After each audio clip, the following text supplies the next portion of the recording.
पिछले वीडियो में हमने जाना था कि कर्म क्या होते हैं। अब हम जानते हैं कि कर्म कितने प्रकार के होते हैं। हमारे शास्त्रों के अनुसार कर्म 3 प्रकार के होते हैं। संचित कर्म, प्रारब्ध कर्म और क्रियमाण कर्म।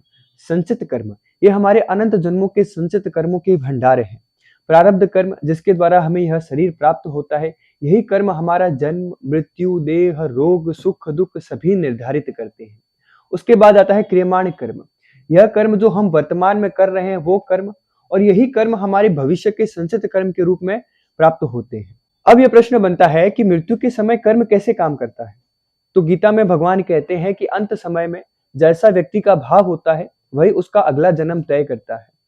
जीवों के कर्म उसके साथ आगे चलते हैं, देह नहीं। कि देह बदलती है तो कर्म साथ कैसे जाते हैं।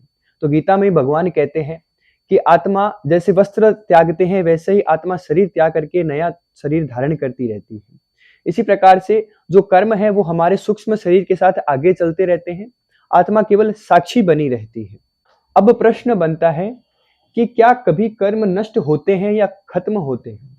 तो भगवान गीता में कहते हैं कि ज्ञान की अग्नि जो है वह कर्मों को नष्ट कर सकती है, लेकिन वह संचित कर्मों को नष्ट करती है। प्रारब्ध कर्मों को हमें भोगना ही पड़ता है।